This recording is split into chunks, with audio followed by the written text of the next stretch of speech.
السلام عليكم ورحمة الله وبركاته. channel ka daawanaysiin waa Leyla Axmed official. channel ka eedaa ku cusub tahay subscribe, like, share, comment qurux badan.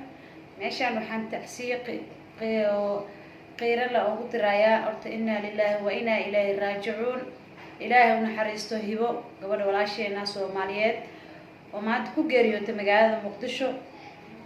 hibo waxaan leeyahay ilaahay u naxariisto jannada firdawsa ilaahay ka waraabiyo. xaajigeeda xasan waxaan leeyahay abu naxariisto jannada firdawsa ilaahay ka waraabiyo, qalbigaadan ilaahay ku qaboojiyo. intii ehel oo hibo ehel u ah oo maanta ka danqanayso xanuun weyn maanta ay ku hayso waxaan leeyahay ilaahay qalbigooda leh u qaboojiyo. maxaa la dhahay dadka maanta hibo arkay geerideedii oo la joogay oo maanta asxaabta la ah sida YouTube leedo kala fartuun balbalaarka oo ayadan inta ka salaamayo asxaabta badan oo maanta ka qayb gashay duugteeda waxaan leeyahay ajar xanaad ilaahay niga siiyo. kaalintiina waa gudateen oo walaalnimada oo magac Soomaaliyeed maanta waxaan inta u soo istaagay waxay tahay walaashay hibo horta ma garanayo in hibo gabadha Soomaaliyeed waaye walaalnimo aan maanta YouTube kaas aan ka arkayo waa u soo galay iyo danqasho aan tacsiyada maanta aan ka danqaday markaan arkay inay dhimatay oo hibo la soo cadeeyay oo walaalkay maxamed buskud uu ka soo hadlay oo videoga fartuun aan arkay. hibo ayaan hore ayaantan way xanuunsaneed waxaan arkay iyadoo mar video soo duubto oo reesaha leeyahay cafiyo iska cafiya oo comment foolxumo badan laga soo bixinayo. horta anaga Soomaaliya ka dhalanay inna way xun tahay inna way fiican tahay. qof dhan oo xanuunsan oo ku dhahay hal leeyahay cafiyo oo maanta la leeyahay ay loo soo qorayo dadkaas ka dhalanay meel lagu bedelayna ma lahan. waa dadkeeni in xunna dadka bini'aadamku way ka dhashtaan in fiicanna way ku jiraan. hibo laakiin waxay dhahdaa qof walba qofka warqabo ma lahan.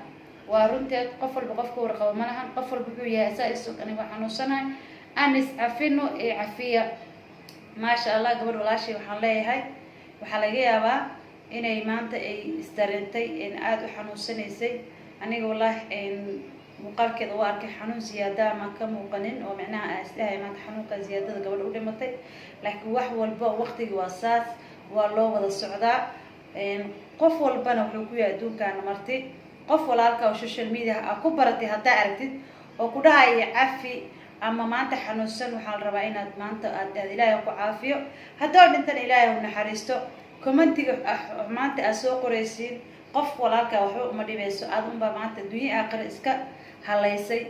commentiga qofka saas u fiiriyo hore u soconaya qofkina ma dilayso mana dhibaateynayso. laakiin waxa fiican afka inuu sembere hadalka wanaagsan waa sadaqo. hadalka wanaagsan in lagu hadlaa fiican mar walba. marka Soomaaliya maanta aniga waxaan halka u soo istaagay tacsiyada maanta maxaa la geerida xanuunka badan walaasheena hibo falfal ku imaaday oo ku dhimatay magaalada Muqdisho. aad baan ugu xanuunsaday aad baan ugu danqaday iga sii daramaan dadkii ehelkeedii iyo xaajigeedii iyo maantina caruurta ka tagtay ani ma ogin caruur ka tagtay inay kale laakiin la guursaday oo xaajigeeda xasan dhawaan arkay. marka dadkaas iga sii xanuun badan waxaan leeyahay horta ilaahay maxaa la adduunkan waa laga wada socdaa ilaahay qalbigooda ha u qaboojiyo. dadka kale oo maanta aan la soo hadlay waxay tahay qof walba gabar walba wiil walba social media ku jiro oo soo galo wiraado waa xanuunsanahay hal cafiyo iska cafiya. waayo waxa laga yaabaa inuu qofkaas uu xanuun qarsanayo oo ku jiro oo maanta uu la dhibtoonayo oo idinka aad ogeen. marka comment xumaana oo caaya u qortiin aad baan macnaha u foolxun tahay aad bay u dhibaato badan tahay.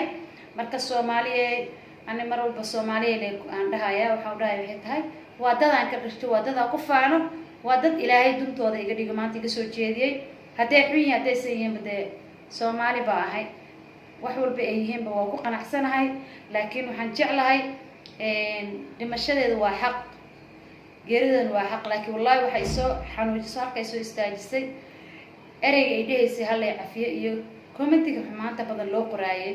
marka waxaan leeyahay Soomaaliya meel walba joogteen hal is cafiyo cafi musaamax. inna lillahi wa inna ilayhi raaji'uun wabillahi tawfiiq. meeshaas aan ugu baxayaa maanta gabadh walaashay geerida xanuunka ku timid waxaan leeyahay Soomaaliya meel walba joogteen hal is cafiyo.